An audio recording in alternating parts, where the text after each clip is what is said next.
ये कहानी एक लॉस्ट प्लेनेट, एक अनसेटलिंग ट्रूथ और एक फॉरगॉटन रेस अनुनाकी से शुरू होती है, जिसको सुन के आप बहुत ज़्यादा सोच में पड़ने वाले हो। उसके बाद आपका पास्ट, आपका फ्यूचर और आपका प्रेजेंट, आप इन सभी चीज़ों को लेके बहुत ज़्यादा, अपने बिलीव्स को लेके बहुत ज़्यादा कंफ्यूज होने वाले हो। And you will definitely might have questions about yourself कि आप सच में एग्जिस्ट करते हो या फिर नहीं।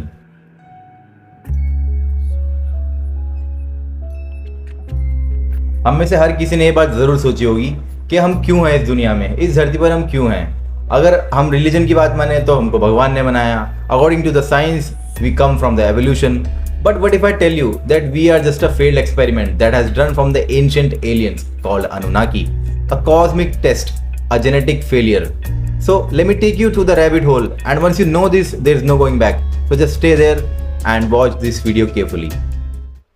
ये कहानी शुरू होती है लगभग 6000 साल पहले मेसोपोटामिया के एक एंशिएंट सिविलाइजेशन से, जिसका नाम था सुमेर। सबसे पहले इन्हीं लोगों ने लिखना शुरू किया। इन्होंने स्टार्स को मैप किया। जब बाकी दुनिया जंगलों में थी, उस वक्त ये एडवांस सोसाइटी बन चुकी थी। इनके टैबलेट्स में लिखा गया है अनुनाकी ये कोई भगवान नहीं, ये वो लोग थे जो धरती पर आसमान से उतरे और फिर इन्होंने इंसान को बनाया। सुमेरियन टैबलेट्स में लिखा है कि अनुनाकी एक एलियन रेस थी जो एक दूर के प्लेनेट से आई थी, जिसका नाम था निबिरू। और वो अर्थ पे सिर्फ घूमने नहीं बल्कि काम करवाने आए थे। उनको माइनिंग करनी थी, गोल्ड की माइनिंग। अब अनुनाकीस को काम ना करना पड़े तो उन्होंने एक न्यू इंटेलिजेंट स्पीशीज को बनाया, मतलब हम इंसानों को। अब सवाल यह आता है कि अनुनाकीस को गोल्ड क्यों चाहिए था? ऐसा क्या था उस गोल्ड के अंदर जिसमें अनुनाकी की इतनी ज्यादा दिलचस्पी थी? इसके बारे में हम इस वीडियो में आगे बात करेंगे, बट थोड़ा हम अभी अनुनाकीस के बारे में जान लेते हैं। According to the science evolution बहुत स्लो होता है, लेकिन ह्यूमन एवोल्यूशन में एक सडन जंप आया। एक ऐसा फेज जहां ब्रेन का साइज 3 गुना हो गया, लैंग्वेजेस आई, आर्ट्स क्रिएट हुई और नई नई सिविलाइजेशन की शुरुआत, और वो भी एकदम से। क्या ये नेचुरली था या ये था एक इंजीनियरिंग जेनेटिक टेस्ट? आज भी ह्यूमन डीएनए का 97% ऑफ द पार्ट जंक माना जाता है, मतलब यूजलेस। तो क्या बाकी का 3% वही कोड है जो अनुनाकीज ने हमारे अंदर इंसर्ट किया था? अगर हाँ, तो हम नेचुरली बॉर्न नहीं हैं। हम एक डिजाइन स्पीशीज हैं और डिजाइनिंग का पर्पस था सिर्फ और सिर्फ काम, नथिंग एल्स। इसका मतलब अनुनाकीज ने हमसे काम करवाया, हमको क्रिएट किया और अपनी माइनिंग करवाने के बाद हमको ऐसे ही छोड़ के चले गए। Sounds not well. अनुनाकीस का प्लेनेट निबिरू एक क्लाइमेट कोलैप्स से गुजर रहा था। काफी ज्यादा डैमेज हो गया था और सिर्फ एक एलिमेंट उसके एटमॉस्फेयर को ठीक कर सकता था, उसको स्टेबल कर सकता था, and it was gold dust. Ancient text और मॉडर्न थ्योरीज के हिसाब से अनुनाकीस को पहले से ही पता था अर्थ के गोल्ड रिच रीजन्स के बारे में, and that's why they chose the planet earth. और इसीलिए वो हमारी धरती पर आए थे, सिर्फ और सिर्फ गोल्ड लेने के लिए। उन्होंने अर्थ के गोल्ड रिच रीजन्स मैप किए, स्पेशली अफ्रीका में। आज भी अफ्रीका में कुछ माइंस इतनी पुरानी हैं कि उनका एक्सप्लेनेशन नहीं मिलता। उन्होंने मैनुअल माइनिंग की, लेकिन फिर डिसाइड किया कि एक नई इंटेलिजेंट रेस बनाई जाए, जिसकी इंटेलिजेंस बस इतनी हो कि वो बस माइनिंग जैसे हैवी टास्क के लिए टूल्स क्रिएट करे और उनको यूज़ करके माइनिंग करे। अनुनाकीज ने अर्थ के प्रिमिटिव जानवरों के डीएनए के साथ मॉडिफिकेशन करके, उनको छेड़छाड़ करके हम इंसानों को क्रिएट किया। मतलब हम कभी इवॉल्व नहीं हुए, हमको बनाया गया था। ये कोई कहानी नहीं, सुमेरियंस लोगों ने क्लियर ड्राइंग्स में दिखाया है डीएनए स्ट्रैंड्स, हाइब्रिड क्रीचर्स और उनके क्रिएटर गॉड्स अनुनाकी। शॉकिंगली ऐसी ही सिमिलर स्टोरीज दुनिया के हर कोने में हमें अलग अलग लोगों से सुनने को मिलती है। बाइबल में let us create man in our image, Hindu ग्रंथों में देवता लोग विमानों में स्वर्ग से आए और मनुष्य को ज्ञान दिया। मयांद और इजिप्शियन के पास भी स्काई बीइंग्स की कहानियां हैं। क्या ये सब चीजें कोइंसिडेंस हो सकती हैं, या फिर everybody is trying to tell us the same stories with the different characters in the different languages with the different words? 1940s में चाइना में एक रिमोट माउंटेन रेंज के अंदर साइंटिस्ट ने एक ऐसी डिस्कवरी की जो आज तक कभी ऑफिशियली एक्सेप्ट नहीं की गई। छोटी सर्कुलर डिस्क जैसे ग्रामोफोन रिकॉर्ड्स, जिसमें लिखा था एक एंशिएंट रेस के बारे में जो स्काई से आए थे, लिटरली। क्या ये ड्रोपा ट्राइब थे या फिर अनुनाकी का एक और नाम? 1938 के अंदर प्रोफेसर ची पू ते और उनकी टीम ने एक केव को एक्सप्लोर किया, जहां वॉल्स पर ड्राइंग बने हुए थे, छोटे छोटे लोग और बड़े बड़े हेलमेट्स, स्टार से कनेक्टेड लाइंस, और फिर हमें मिले 716 स्टोन डिस्क।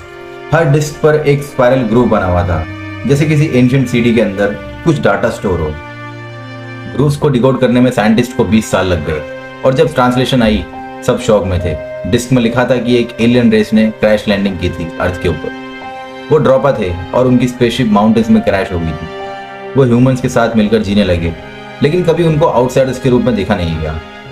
लोकल्स कहते हैं ड्रॉपा ट्राइब सच में एग्जिस्ट करती थी। उनकी हाइट होती थी लगभग 4 फीट और उनका हेड ह्यूमन से बड़ा होता था। डीएनए कभी ऑफिशियली रिलीज नहीं हुआ था, लेकिन थ्योरीज कहती हैं ये लोग अनुनाकिस के एक्सपेरिमेंट या क्रैश लैंडेड एलियंस हो सकते हैं। जो सबसे शॉकिंग चीज है वो ये कि 716 डिस्क अब कहीं नहीं है, ना म्यूजियम में ना आर्काइव में। प्रोफेसर ची पूते की रिपोर्ट्स भी डिसअपियर हो गई। कुछ लोग कहते हैं कि चाइनीज गवर्नमेंट ने सब कुछ छुपा दिया, कुछ लोग कहते हैं ये सिर्फ एक होक्स था, एक कहीं सुनी बात। लेकिन जो ड्रॉपा लेजेंड्स हैं वो इस कहानी को आज भी सच मानते हैं और उसको सपोर्ट करते हैं। अब सोचो, अगर अनुनाकी दुनिया के अलग अलग पार्ट्स में गए थे तो क्या चाइना में जो आए वो ड्रॉपा थे? क्या उनका मिशन फेल हो गया था और वो यहीं के होके रह गए?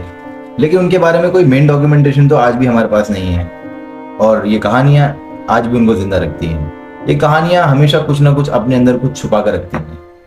ये बातें कोई झूठ नहीं है और इसलिए शायद ये बातें अनुनाकी थ्योरीज को कहीं हद तक सही साबित करती है। And at this point of video I just want to say smell something really fishy. Like we need to think about like how the first man was created. मुझको मेरे पेरेंट्स इस दुनिया में लेकर आए और उनको उनके parents. And this is not about कि पहले मुर्गी आई कि पहले अंडा आया। This is something else and we need to really think about it. NASA के कुछ लीक डॉक्यूमेंट्स और विसल ब्लोअर्स कहते हैं कि मून और मार्स पे कुछ ऐसे स्ट्रक्चर्स पाए गए हैं जो नेचुरली तो नहीं बन सकते, like pyramid shaped buildings, circular landing zones और कुछ रेडियो सिग्नल्स जो आज तक कभी डिकोड ही नहीं हो पाए। क्या नासा हमसे लिटरली सच में कुछ छुपा रहा है? क्या वो जानता है कि हमारी ओरिजिनल जो ओरिजिन है वो कहीं और से है? सुमेरियंस कहते हैं कि अनुनाकी आए थे एक प्लैनेट से जिसका नाम निबिरू था, एक ऐसा प्लैनेट जो हर 3600 साल में अर्थ के पास आता है उसके ऑर्बिट में। नासा ने भी एक अननोन प्लैनेट की एग्जिस्टेंस को माना था और उसका नाम दिया था उसको प्लैनेट एक्स। अगर ये सच है तो इसका मतलब अनुनाकी अभी कहीं स्पेस में घूम रहे हैं और अगले ऑर्बिट में वापस आने वाले हैं। और अगर वो वापस आए तो सवाल ये है कि क्या वो अपना एक्सपेरिमेंट देखने आएंगे या उसको डिस्ट्रॉय करने, उसको खत्म करने। अनुनाकी सिर्फ एक ओबीडियंट स्पीशीज बनाना चाहते थे, लाइक एक इंटेलिजेंट और एक समझदार स्पीशीज। लाइक अनुनाकी से एक छोटी सी गलती हो गई। गलती से ह्यूमन ब्रेन के अंदर कॉन्शियसनेस एक्टिव हो गई और हम समझदार होने शुरू हो गए। हमने क्वेश्चंस पूछना शुरू किया, हमने सोचना शुरू किया। अगर ये सब चीज़ें सच हैं तो क्या हमारा एग्जिस्टेंस किसी और के कंट्रोल में है? शायद अभी हम एक टेस्टिंग फेज में हैं, लाइक अभी टेस्ट हो रहा है हमारे ऊपर ना। और लाइक मैं आपको क्या बताऊं, लाइक हो सकता है कि हम अपने आप को डिस्ट्रॉय कर दें और maybe our creators, like हमारे जो क्रिएटर हैं अनुनाकीज, वो इस बात को देखना चाहते हैं कि हम उनके बिना सर्वाइव कर पाएंगे या नहीं कर पाएंगे। आजकल की AI टेक्नोलॉजी, क्लोनिंग और लाइक DNA एडिटिंग सब कुछ उसी दिशा में वापस जा रही है जहाँ पर हमको अनुनाकीज ने क्रिएट किया था। क्या हम अपने क्रिएटर्स बनते जा रहे हैं या फिर हम वही गलती दोहराने की कोशिश कर रहे हैं जो हमने पहले की थी इन द फॉर्म ऑफ अनुनाकीज? अब आपके पास जो इन्फॉर्मेशन है वो बहुत कम लोगों के पास होती है, तो क्या आप अब भी एवोल्यूशन पर या फिर भगवान पर भरोसा करोगे? अगर इस वीडियो में सारी बातें जानने के बाद अगर आपको इतनी सी भी लगता है कि ये सारी बातें सच हो सकती हैं तो कमेंट में आई बिलीव लिख देना। And whatever you want to ask about this video और like अनुनाकीस के बारे में आपके साथ जो भी क्वेश्चंस हैं, you can ask me and I will try to answer them, each of them like accordingly. Okay, so और नेक्स्ट टाइम जब आप मिरर में देखोगे तो सोचना ज़रूर कि मैं कौन हूँ और मेरा ओरिजिन कहाँ से था actually. And one more thing, and don't forget to smile and you are enough. आप बहुत बहुत बहुत कुछ कर सकते हो। And thank you so much for watching this video and piece.